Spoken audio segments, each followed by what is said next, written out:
ফেব্রুয়ারি 2011 Sabarmati central জেলে মামলা চলছে 94 জন আসামির বিরুদ্ধে।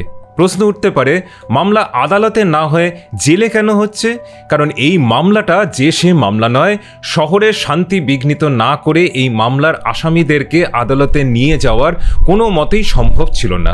কোন মামলা? এরও 9 বছর আগে ঘটে যাওয়া গোধরা হত্যাকাণ্ডের মামলা। সারা পৃথিবী জুড়ে যেই ঘটনা আলোড়ন ফেলে দিয়েছিল, সত্যি মিথ্যে, আরোপ প্রত্যারোপ, মিথ্যা সাক্ষ্য, এই সব কিছু মিলিয়ে গোধরার কাণ্ড এবং তার পরবর্তী গুজরাট দাঙ্গা হয়ে উঠেছিল স্বাধীনতা পরবর্তী ভারতের সবচেয়ে আলোচিত রাজনৈতিক বিষয়। অসংখ্য চার্জশিট, তদন্ত report, conspiracy theory, media report, documentary ইত্যাদি তৈরি হয়েছে এই 9 বছরে। 2011 পর কেটে গেছে আরও 15 বছর। আজ 2026, অর্থাৎ 2002-এর 27শে ফেব্রুয়ারিতে ঘটে যাওয়া এক নারকীয় ঘটনার পর বলতে গেলে সিকি সেঞ্চুরির মতো সময় কেটে গেছে। আমাদের দেশের বাম ইসলামিকরা, সেকুলাররা কোনো দাঙ্গা মারামারি হলেই লাশ গুনতে বসেন। কতজন হিন্দু মারা গেলেন আর কতজন মুসলমান, এটাই তাদের কাছে প্রধান। তাই যেহেতু গোধরা পরবর্তী দাঙ্গাতে হিন্দুদের থেকে বেশি মুসলমান মারা গেছেন, তাই একদম পরিচিত চিত্রনাট্যটা মেনে প্রতিবাদ, মিছিল, মিটিং সব কিছু করতে কোনো কমতি ছিল না। সাথে গরম গরম লেকচার, আর্টিকেল, দেশের মিডিয়াতেই শুধু নয়, বিদেশের মিডিয়াতেও, বিদেশের ইউনিভার্সিটিগুলোতেও। কিন্তু যেই নিরপরাধ 59 জন হিন্দু গোধরার সবরমতী এক্সপ্রেসে প্রাণ দিলেন, তারা তাদের পরিবার বিচার কি পেল? এই ঘটনাকে সর্বসমক্ষে বিকৃতভাবে দেখানোর একটা যেন প্রতিযোগিতা দেখা গেল। আর আলোচনার কেন্দ্রে গোধরা পরবর্তী দাঙ্গাই মুখ্য হয়ে উঠল। গোধরাতে 59 জন হিন্দুর মৃত্যু ঢাকা পড়ে গেল বিকৃতি আর উপেক্ষার আড়ালে। যেই গোধরা কাণ্ডের জেরে পরবর্তী দাঙ্গা শুরু হলো, সেই গোধরা কাণ্ড নিয়ে রবিশ কুমারের মতো সাংবাদিক, তিস্তা সিতলওয়ারের মতো অ্যাক্টিভিস্ট, সাথে দেশে বিদেশের বুদ্ধিজীবীরা মিথ্যা প্রচার শুরু করলো। 94 জনকে আটক করা হয়েছিল এই গোধরাতে ঘটে যাওয়া নারকীয় কাণ্ডের সঙ্গে যুক্ত থাকার জন্য। কিন্তু প্রমাণের অভাবে 63 জনকেই মুক্তি দেওয়া হয়। যাদেরকে মুক্তি দেওয়া হয়েছিল তাদের মধ্যে ছিল মৌলভী হুসেন উমারজি, যাকে পুলিশের রিপোর্টে মাস্টার মাইন্ড বলা হয়েছিল। অভিযুক্তের মধ্যে ছিল কংগ্রেস পার্টির স্থানীয় কাউন্সিলর হাজি বিলাল, গোধরা মিউনিসিপ্যালিটির প্রেসিডেন্ট মোহাম্মদ হুসেন কালোটা এবং সাথে রাজ্জাক কুরকুর, যিনি একজন গেস্ট হাউসের মালিকও ছিলেন, যার নাম ছিল আমান গেস্ট হাউস, যেখানে পুরো ব্যাপারটা পরিকল্পনা করা হয়েছিল। এবং ছিলেন সিরাজ আব্দুল। 31 জন যাদেরকে দোষী সাব্যস্ত করা হয়েছিল, তাদের মধ্যে 11 জনকে ট্রায়াল কোর্ট মৃত্যুদণ্ড সাব্যস্ত করলেও পরে সবাইকেই যাবজ্জীবন কারাদণ্ডের সাজা দেওয়া হয়। গোধরার সেদিনের দুর্ঘটনা থেকে যারা বেঁচে গিয়েছিলেন কিন্তু প্রিয়জনকে হারিয়েছেন, তারা অবশ্যই এই রায়তে আজও খুশি নন। প্রায় 1,500 উন্মত্ত মুসলমান জনতাকে জড়ো করে সেদিন যে নারকীয় ঘটনা ঘটানো হয়েছিল, তার মধ্যে মাত্র 31 জন শুধু যাবজ্জীবনের সাজা পেলেন। আর যেই বাম ইসলামিকরা একটা প্রচার চালিয়ে এই গণহত্যার দায়ে সেই হতভাগ্য মৃত করসেবকদের উপরেই চাপানোর চেষ্টা করলো, তাদের কি শাস্তি হলো? সবরমতী এক্সপ্রেসের সেই S6 কামরাটা এখনও রেখে দেওয়া আছে একই জায়গাতে। আজও যেন চিৎকার করে বিচার চাইছে সেই কামরাটা। আজ একটু ঘুরে দেখব এই গোধরা কাণ্ড এবং হিন্দুদের প্রতি সেকুলার বিশ্বাসঘাতকতার 24 বছরকে। প্রথমে 2 লাইন একটু ব্যাকগ্রাউন্ডটা বলে নেওয়া দরকার। সময়টা 2001, রাম জন্মভূমি আন্দোলন তখন তুঙ্গে। 2001-এ কিছু কিছু হিন্দু সংগঠন সিদ্ধান্ত নিল যে এই আন্দোলনকে সাধারণ মানুষের মধ্যে ছড়িয়ে দিতে হবে। ফেব্রুয়ারি 2002 অযোধ্যাতে পূর্ণ আহুতি মহাযজ্ঞ আয়োজন করা হয়, যেখানে দেশের বিভিন্ন জায়গা থেকে করসেবকরা অংশগ্রহণ করেছিল। গুজরাট থেকে করসেবকদের 3টে ব্যাচ পাঠানোর পরিকল্পনা হয়েছিল। প্রতি গ্রুপে মোটামুটি 1500 থেকে 2000 করে করসেবককে অযোধ্যাতে পাঠানো হবে, এটা স্থির হয়েছিল। প্রথম ব্যাচে মোটামুটি 1700 জন করসেবক ছিলেন, যারা 22শে ফেব্রুয়ারি গুজরাট থেকে যাত্রা শুরু করেন সবরমতী এক্সপ্রেসে। 24 তারিখ যজ্ঞ সম্পন্ন করে আবার 25শে ফেব্রুয়ারি অযোধ্যা থেকে গুজরাটের আহমেদাবাদের উদ্দেশ্যে যাত্রা করেন। এই হচ্ছে ব্যাকগ্রাউন্ড। এবারে আসি সেদিনের ঘটনাতে। 26শে ফেব্রুয়ারি করসেবকদের পৌঁছে যাওয়ার কথা ছিল, কিন্তু ট্রেন বেশ কিছুটা লেট ছিল। 27শে ফেব্রুয়ারি সকাল 7:43 নাগাদ ট্রেন গোধরা স্টেশনে গিয়ে পৌঁছয়। আসার পথে উজ্জয়িনী, রুডৌলি সহ বিভিন্ন জায়গাতে এই ট্রেনের উপর বিক্ষিপ্ত হামলা চালায় মুসলিম জনতা। জনমোর্চা পেপারে এই ব্যাপারটা নিয়ে খবর প্রকাশ হয়েছিল। যাই হোক, গোধরাতে পৌঁছানোর পর সেখানে ট্রেন 5 মিনিট দাঁড়িয়েছিল। এই জায়গাটা ছিল মুসলমান অধ্যুষিত। স্টেশনের কিছু মুসলমান ফেরিওয়ালার সাথে করসেবকদের বাকবিতণ্ডা শুরু হয়। কিছু উপস্থিত মুসলমান লোকজন হঠাৎ করে ছড়িয়ে দিল যে সোফিয়া বানু নামের একজন মহিলাকে নাকি করসেবকরা হেনস্থা করেছেন এবং ট্রেনে তোলার চেষ্টা করেছেন। এরপর ট্রেন গোধরা স্টেশনের প্ল্যাটফর্ম ছেড়ে কয়েকশো মিটার দূরে সিগন্যালের কাছাকাছি যেতেই একসাথে 4-4টে কামরা থেকে শিকল টেনে ট্রেন থামানো হয়। সময় 7:50-এর কাছাকাছি।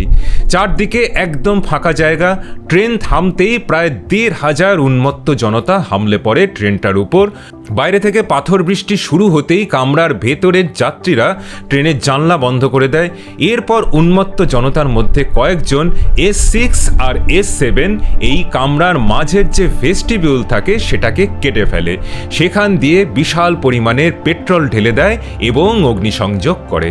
যতক্ষণে দমকল এসে স্থানীয় উন্মত্ত দাঙ্গাবাজদের ভিড় সরিয়ে দুর্গতদের উদ্ধারের কাজ শুরু করে, ততক্ষণে 59 জন জীবন্ত পুড়ে লাশ হয়ে গেছে, যাদের মধ্যে ছিলেন 27 জন মহিলা আর 10 জন শিশু।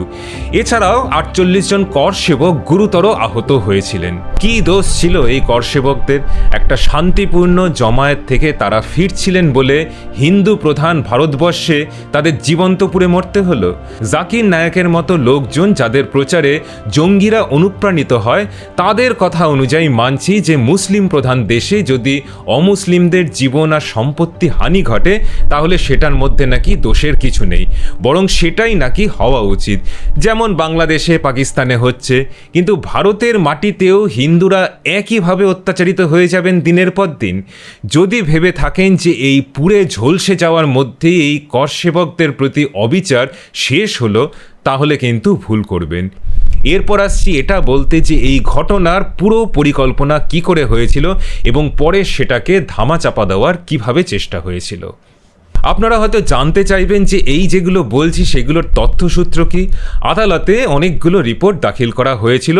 এর মধ্যে নানাবতী কমিশনের রিপোর্ট, ফরেনসিক রিপোর্ট আর কোর্টের নিজস্ব অ্যাসেসমেন্টের ওপর ভিত্তি করে যেই থিওরিটা ফাইনালি আদালতের কাছে গ্রহণযোগ্য হয়েছে সেটাই এখানে আলোচনা করব। সাথে এর সাথে যে অন্য প্রশ্নগুলো জড়িয়ে আছে সেগুলোকেও আপনাদের সামনে তুলে ধরব। আপনারা নিজস্ব যুক্তি দিয়ে এর উত্তর খুঁজে নেবেন।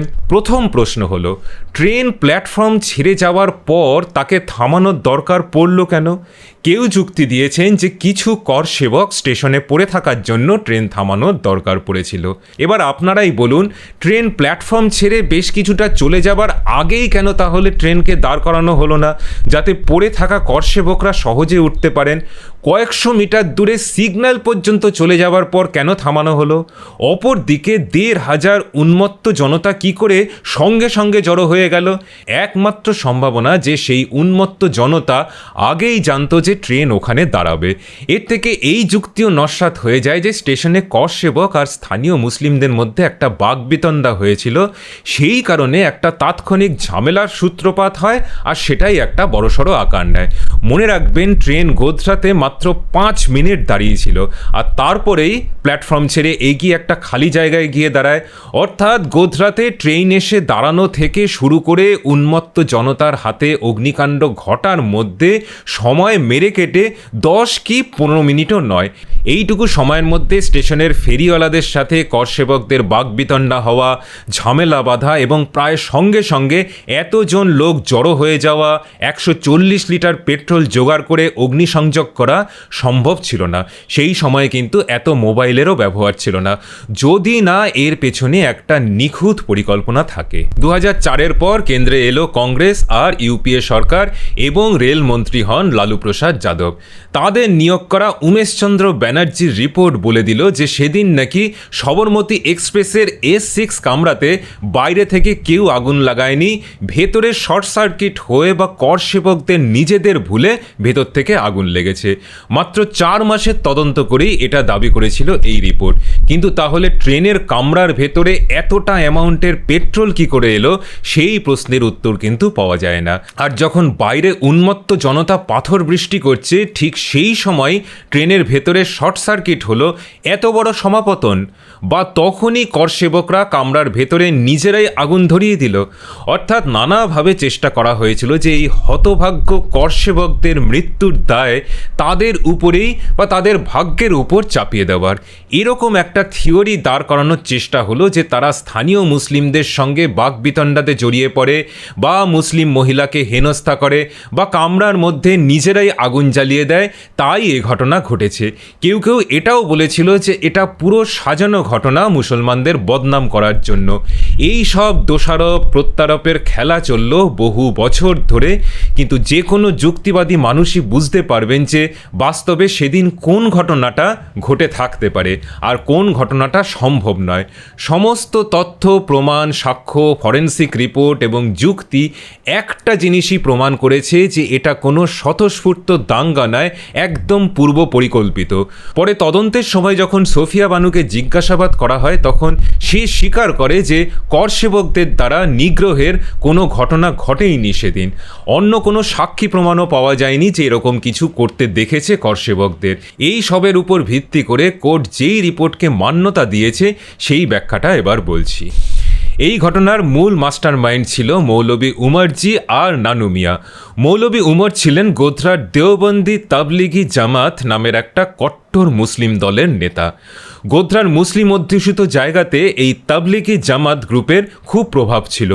মৌলানা উমরের এক ডাকে হাজার লোক জড়ো হয়ে যাওয়া কোনো ব্যাপারই নয়। নানু মিয়া ছিল উত্তরপ্রদেশের বাসিন্দা আর সিআরপিএফের এক প্রাক্তন কনস্টেবল। তাকে এপ্রিল 2000-এ চাকরি থেকে বরখাস্ত করা হয়েছিল। এই দুজন মাস্টার মাইন্ডের সাথে ছিল রাজ্জাক কুরকুর। তার আমান গেস্ট হাউসে পুরো ব্যাপারটার প্ল্যানিং হয়। রাজ্জাক কুরকুর আর তার সাথে আরেকজন চক্রান্তকারী সেলিম পানওয়ালা ছিল গোধরা স্টেশনে প্রায় ডনের মতো। স্টেশন অধিকারীরাও রীতিমতো ভয় পেতেন এদেরকে। রাজ্জাক আর সেলিমের বয়ান অনুযায়ী নান্নু মিয়া আর মৌলভী উমরজি এদেরকে এবং বাকিদেরকে ইন্ধন দেয় এই গোধরা কাণ্ড ঘটানোর জন্য।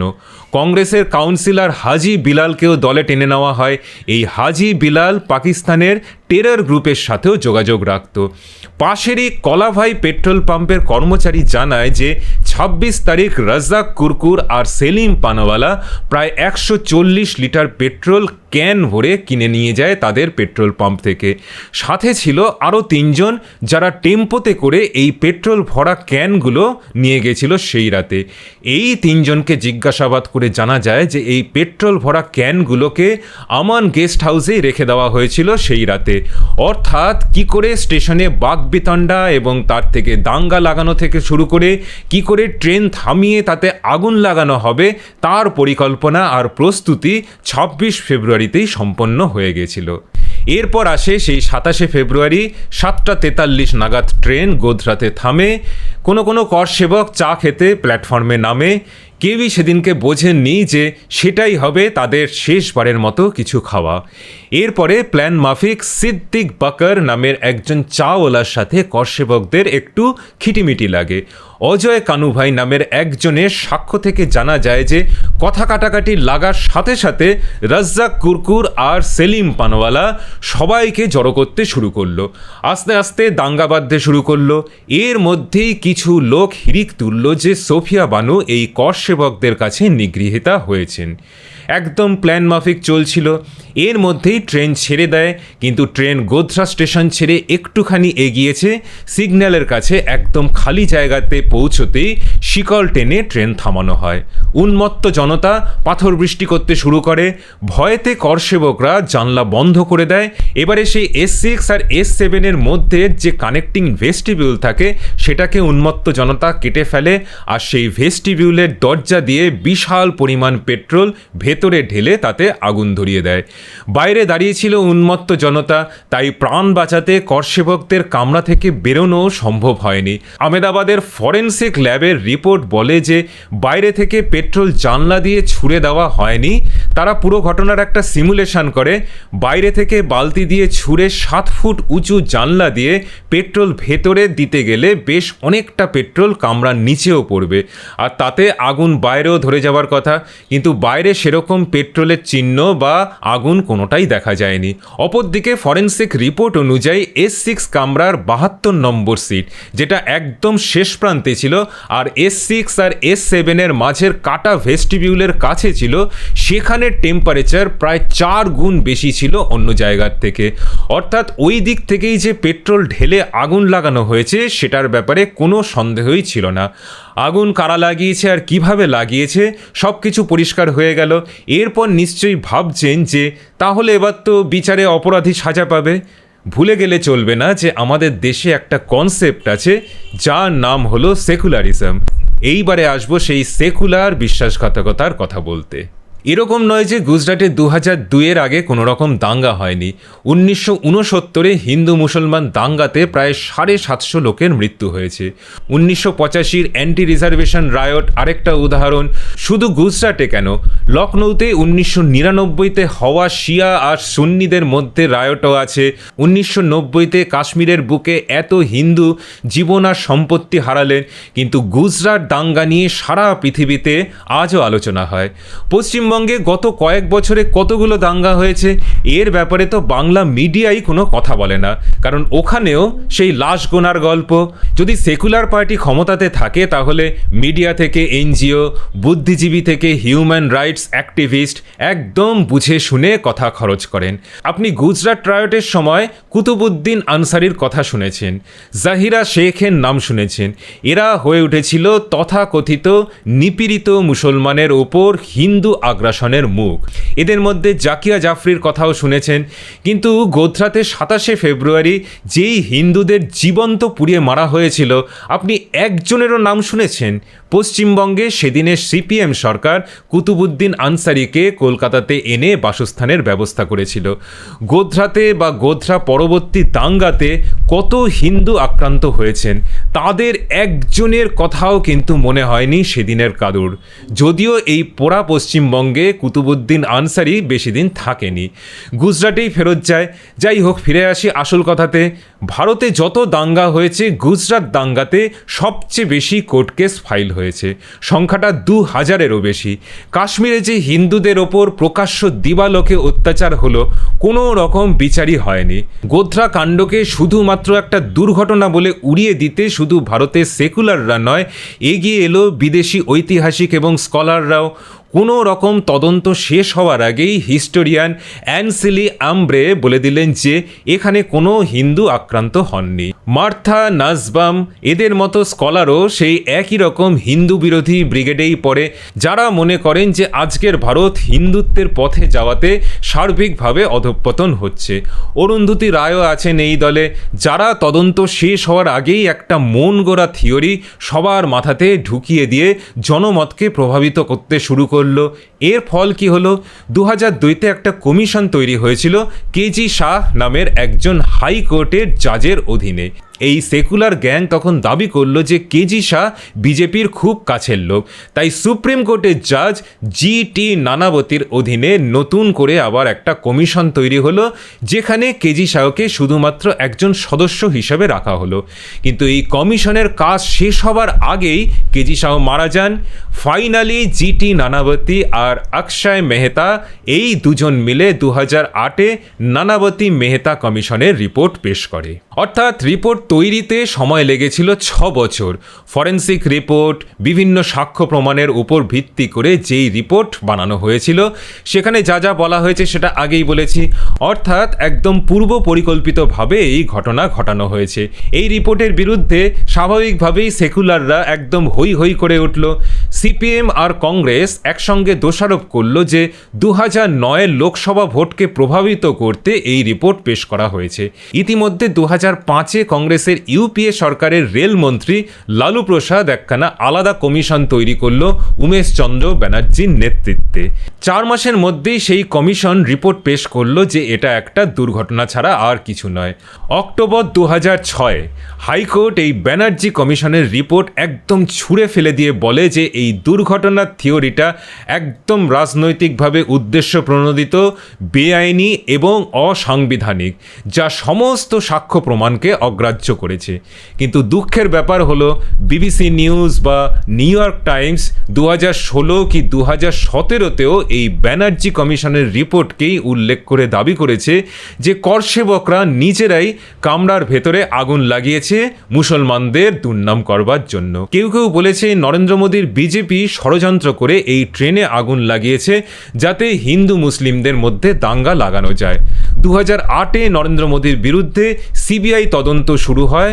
2012-তে এই তদন্ত কমিটি মোদীর বিরুদ্ধে কিছু না পেয়ে সমস্ত চার্জের থেকে অব্যাহতি দেয়। তারপর সুপ্রিম কোর্টও এর মান্যতা দেয়। এই তদন্ত করেছিলেন প্রাক্তন সিবিআই প্রধান আর.কে রাঘবন। মোদীকে বেকসুর খালাস করার জন্য রাঘবনকে অনেক হেনস্থার শিকার হতে হয়, যেটা তিনি তার আত্মজীবনীতে লিখে গেছেন। এই লিস্টের কোনো শেষ নেই। বলা যেতে পারে এই গোধরা কাণ্ড নিয়ে দুনিয়া জুড়ে সেকুলারদের, বাম ইসলামিকদের একটা একচোখামো একদম নির্লজ্জভাবে প্রকাশ পেয়েছিল। আজও সেটা হয়ে চলেছে। তাই 24 বছর পেরিয়ে গেলেও এই নারকীয় হত্যাকাণ্ডের বিচার আজও অসম্পূর্ণ। সবরমতী এক্সপ্রেসের সেই ঝলসে যাওয়া কামরাটা যেন আজও আমাদের একটা কথাই জিজ্ঞেস করে, ভারতে হিন্দুদের জীবন কি এতই মূল্যহীন?